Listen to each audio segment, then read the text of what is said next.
அஸ்ஸலாமு அலைக்கும். மரவள்ளிக்கிழங்கு வந்து நம்ம சட்டியில் போட்டு அப்படியே அவிப்பாங்க. அந்த காலத்துலலாம் அப்படி அவிக்காமல் க்ளீனாகவே நம்ம சுத்தம் பண்ணிவிட்டு அவிக்கிறது எப்படின்னு நான் காட்ட போகிறேன். தெரிஞ்சவங்களுக்கு இல்லை, தெரியாதவங்க பார்க்கட்டுங்கிறதுக்காக இந்த வீடியோ. அதை வந்து கட் பண்ணிவிட்டு நடுவில் கீறி இப்படி உரித்தோம்னா அதோடய தோல் வந்து அழகாக ரிமூவ் ஆயிரும். நமக்கு க்ளீனாக அது கிடச்சிரும். அந்த தோல்லாம் அப்படியே விட்டுரும். அந்த மாதிரி க்ளீன் பண்ணி எடுத்துக்கணும். எல்லா கிழங்கையும் க்ளீன் பண்ணி எடுத்துகிட்டு அதை நல்லா வாஷ் பண்ணிடுறேன். தண்ணி ஊற்றி நல்லா நான் கழுவி எடுத்துக்கிறேன் பாருங்கள். நல்லா முங்குற அளவுக்கு தண்ணி வச்சு கழுவிக்கிறேன்னு. கழுவிட்டு கொஞ்சோண்டு உப்பு போட்டு தண்ணியெல்லாம் இருத்துட்டு உப்பு அது மேலே தடவி ஒரு 10 நிமிஷம் நான் ஊற வச்சுருப்பேன்.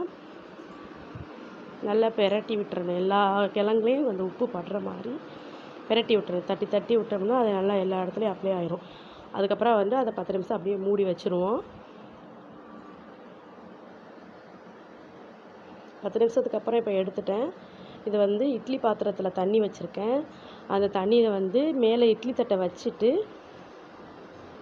அந்த தண்ணி வந்து இறங்கிடும். அந்த உப்பெல்லாம் அதில் இறங்கி சார்ந்துட்டு தண்ணியெல்லாம் ரிலீஸ் ஆயிடும்.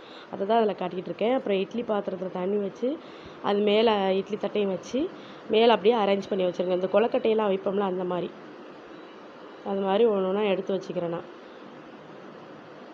எடுத்து வச்சுட்டு இப்போ இட்லி பாத்திரத்தை மூடி அடுப்பில் வச்சுறேன்.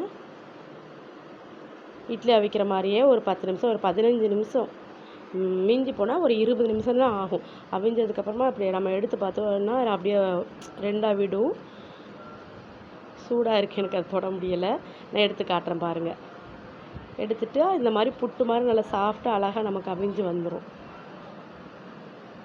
சேனல் பிடிச்சிருந்தா சப்ஸ்கிரைப் பண்ணுங்கள், லைக் பண்ணுங்கள், ஷேர் பண்ணுங்கள். அஸ்ஸலாமு அலைக்கும்.